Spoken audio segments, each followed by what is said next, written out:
notebook and something to write with. We have to. You just have to do that. Yeah. The cell phone. Oh, Yeah. okay. And you don't have to do it today. You will have to. Okay. We'll do when I Just get do two class days after. Okay.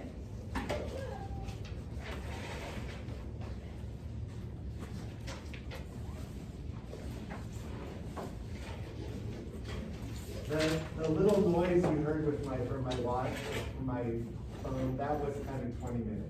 So I was gonna say, do you want it at like 20? It's because I remember like last class we were talking like around 30, so 20. Around 20 is. Wait, I thought it was 15 to 20. That's fine, Oh. 15 to 20. Okay. I thought it was 20. Sorry. Okay, everyone have a notebook and pencil, pen out? Yeah. Good. Got it. Got it? Yeah. Okay. Of course. I hope everyone's having a lovely morning so far. Are we? Raise your hand. Good, good, because we were gonna change that if you weren't. So, today, our last class we were talking about how to be good listeners, right? And today we're gonna touch a little more on that and talk about what we call the barriers of listening. Who knows what a barrier is? Anybody? Cheyenne? Is that like when something stops another thing? Yeah. So think of like a fence, right? If you're like trying to get somewhere and there's a fence in the way or something blocking your way, that is kind of like what a fence would. Oops. Oh no. Uh-oh. What is that? My alarm is going.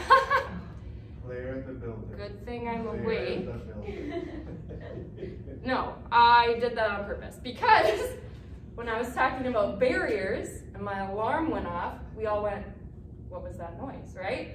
And now, I mean, who remembers what I was talking about?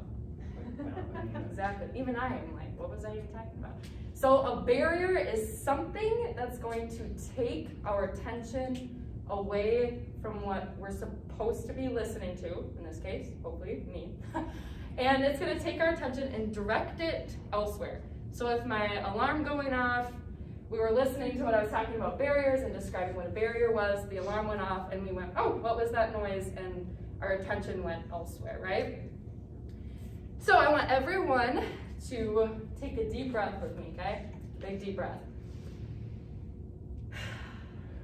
Good. See, get us a little bit focused in there. So an alarm is going to kind of be what we're talking about with those barriers, those distractions, those obstacles, or think of like I said, a fence getting in the way of what we're supposed to get to, or what we want to get to, which in this case is going to be that message that somebody else is trying to tell us. So we're going to go through 5 barriers today, okay? There are more, but we're going to start with a good one. So you want to write this down in your notebook. Age. We're all 5th graders, right? Raise your hand if you have a sibling. Okay? Keep your hand up if you have a sibling younger than you. Everyone, good. Okay, who has a sibling like 3 years younger than you? Okay, so think of that sibling. So if we're in 5th grade, 3 years, that's around like 2nd grade, right? Or even younger, it doesn't really matter. If you have a younger sibling and if you ever like tried to tell them a story or tell them something and they're just looking at you like they have no idea what you're talking about. Does that ever happen to anyone? Yeah. Kids younger than you might not understand what you're saying just because of their age, right? So this is kind of a young versus old. Raise your hand if you've ever heard the phrase, the older you get, the wiser you are. Has anybody heard that before? A couple of you? Yeah. So because you're older, you've gone through more experiences, right? You've gone through more grade levels, you've gotten more knowledge, so you're just going to naturally understand what somebody else is saying more compared to think of like your younger sibling who's thinking about eating cookies or something, right? Something that they just don't understand. So that's how age can affect, and age can be a barrier in your listening. Or it can go the other way. I'm obviously your teacher, and if you're not understanding me, that could be an age thing, because I've gone through the material, I've learned it more. So this is a good one in general. In case you need to ask questions, feel free. Okay, everybody understand age? Yeah. Next, we've got our physical environment. So this, I know, can be kind of tricky. So we want to think of our actual space that we're in, okay? So your space. And for this one, we want to ask ourselves, you want to write this down. What is happening around me? Right? So this is like my alarm going off. All right, that's what we want to ask ourselves. So you want to make sure you write that question down. What is happening around me? What sounds are going on? What do I feel? I'm cold all the time, so if I'm sitting in class and the air is kicking in the middle of January, I'm going to be thinking about how cold I am, and that's going to distract me or be a barrier to what I'm listening to, right? This can also be things you see. So right now, everybody look out the window, it's windy and these trees are moving, and that's a distraction, right? If it's raining, same thing. Or if it's sunny and it's spring and we want to go home and play outside with our friends, that's going to be a distraction. So that's in our physical environment, okay? Our physical space. This can be smells too. Let's say you get back from gym class and you're sitting next to someone who's just going real hard, kind of smell a little bit, that's gonna be a distractor, okay? So what's going on around me? What do I hear? What do I see? What do I feel? Okay, any questions on that one? Or physical space. This next one, I'll write this one up here because I wrote really big. We're gonna call it the brain. Okay? The brain. And this one, what are we thinking? What are you thinking? What are you thinking about? Let's say it's after school, you get on the bus, and Judy's sitting next to you today. And Judy is telling you about the best day that she just had. Well, you woke up that morning, you were almost late for school, you didn't get to eat breakfast, you're just having a terrible day, and you're tired and you're exhausted, and you don't really want to hear what Judy is talking about, the best day of her life that she just had. So what we're thinking about can affect our listening, because if you don't want to hear what Judy is saying, because you have all of your own thoughts going in your head, right? You're just cranky, you're tired, you're not going to want to listen. So that is going to distract your attention away from what Judy is saying, right? Now this one's a little similar, so I'm going to put these two together, but that's our attitude. So for attitude, we're going to use Judy again, right? Best day ever, Judy. Judy's talking, and maybe this happens a lot. Maybe Judy gets on the bus every day and she's like, this is just the best day of my life every single day. And you just know that she's gonna say that every single day. So you just don't really care anymore. You don't really wanna listen to what Judy has to say anymore. So how do you feel? That's what we wanna ask ourselves. How do we feel either about the topic or the person that we're talking to? Because if Judy's talking about the best day ever, we don't really care about it. We don't want to listen. That's going to be a barrier, okay? Or if we don't really like Judy, we're not going to want to listen to her to begin with, okay? So our attitude, how we feel about what's being talked about, or the person that we're talking to, right? Now this one I know is not a problem for my 5th graders. Desire to talk. Anyone have an idea what this one might be? Good, I'll tell you. A desire to talk. We're not asking ourselves a question. We're saying, I want to talk now. All right? With an exclamation point. I want to talk now. So, you and Judy, you finally get past the best day ever conversation. And she brings up spring break, right? And she's going to Florida for spring break. And you're going to Hawaii. And she's talking about, oh, I'm going to Disney World and I'm going to go to the beach with my friends. But you're going to Hawaii, okay? Which is much more fabulous, apparently. So you want to go to Hawaii, she wants to go to Florida. And as she's talking about Florida, you want to start telling her about everything that you're doing in Hawaii. You don't care that Judy is going to Florida. She brought up spring break, and you immediately wanted to talk about what you're going to be doing in Hawaii.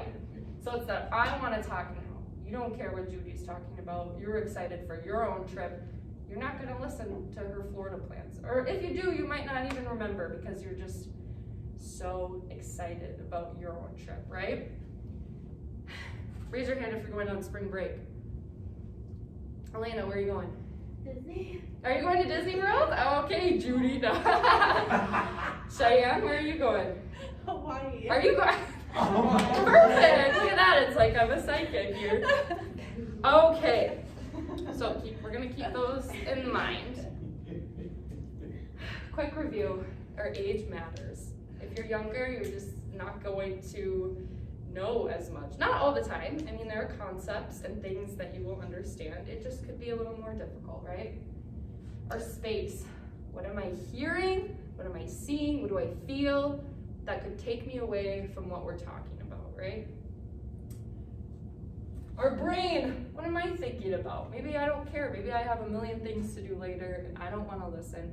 That's going to distract us. It's going to take our attention. That's that fence, okay? Always think of that fence. And how do we feel? How do we feel about who's talking or the topic that we're talking about? Like I said, if Judy's talking about her best day ever, I don't really care. Good for her, but she talks about it every day and I don't really care, right? And our desire to talk, that I want to talk because you put an idea in my head and now I'm going to follow along with that. And I don't really want to hear the rest of what you have to say, right?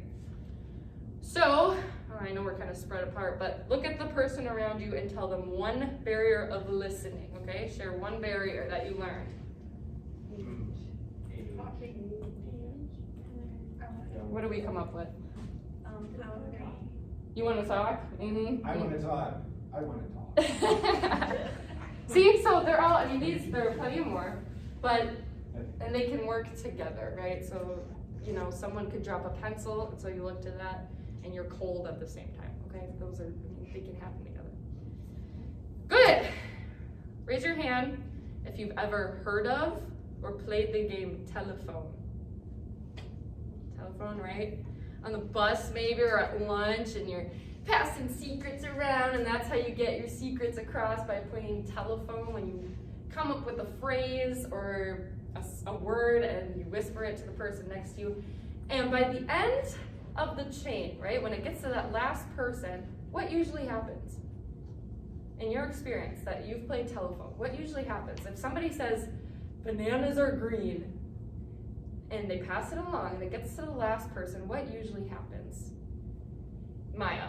They'll say something that's not even close to what was first said. Exactly. Is that what you were going to say too, Cheyenne? Exactly. It usually gets mumbled and jumbled, and it's something completely different at the end.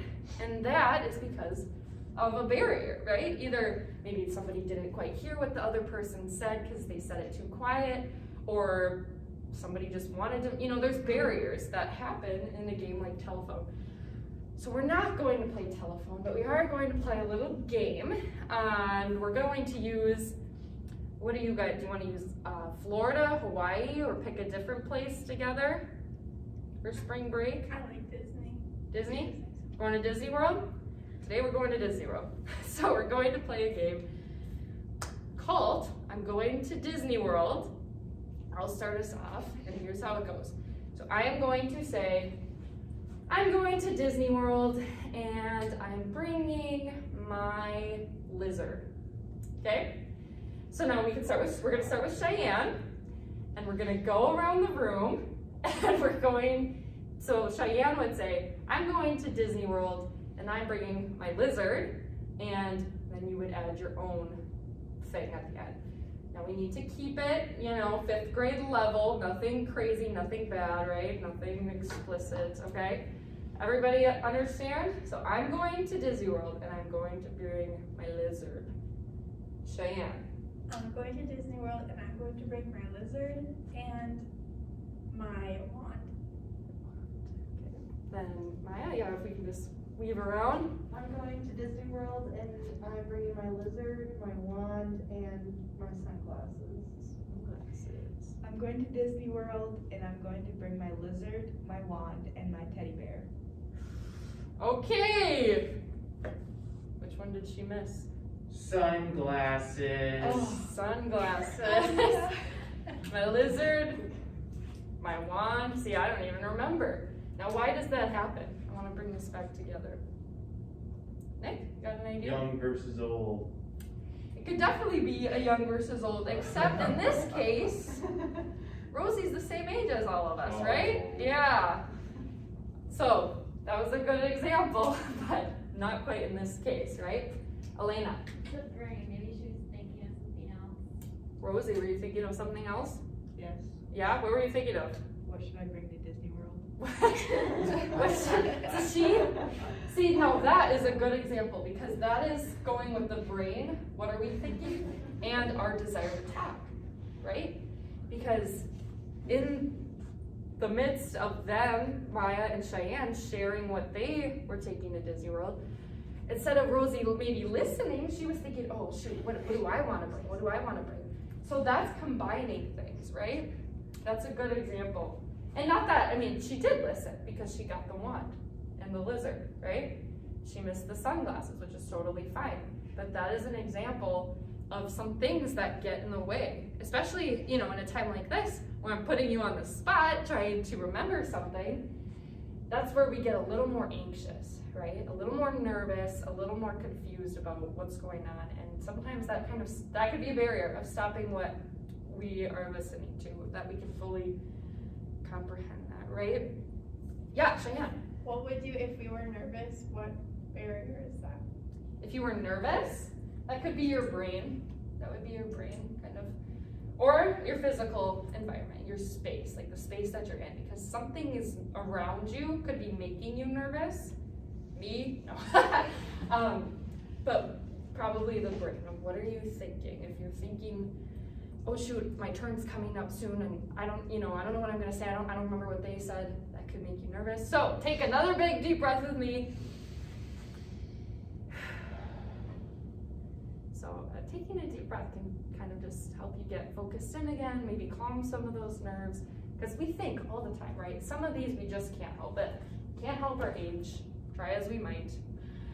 And sometimes we just can't control our thoughts on some days, right? Some days we just wake up and have those bad days, right? And have to listen to Judy telling about her best days. And it can be hard. It can definitely be hard. So I just wanted to play that game to show an example of some of those barriers. Did anyone else, I know Elena and Nick, you didn't get a chance to, say a word that you were going to Disney World. Was there anything else you noticed, either like while we were playing, this goes for everyone, while we were playing that you were listening and then you caught yourself, looking outside, or you started thinking about something else that wasn't related? Anyone want to share anything they noticed, maybe a barrier that we talked about? Did somebody cough that drew your attention away just for like a split second? Anyone? Rosie? This is out of act, but I was thinking, in 5th grade, would I care if I brought my teddy bear or not? And then I was trying to think like that, and on top of what I should bring, and then do 5th graders have teddy bears? So it was extra, anxious about what do I do? Oh, yeah, yeah, for sure. Nick, I was thinking it was super embarrassing that Cheyenne brought a wand. you were thinking it was embarrassing? Well, Nick, maybe Cheyenne's going to Harry Potter. Yeah, That's not at exactly. Disney. It's at Universal, isn't it? I don't know. I've never been to But Disney maybe, World, maybe so I don't Cheyenne know. loves magic and wants to just bring her wand to fit right in. Oh, maybe. Well, now let me ask you, Nick, what would you have brought? Mighty Morphin or Power Ranger 4-pack. Or maybe Cheyenne would think, I don't know why you would bring that, so. Nonsense. Yeah.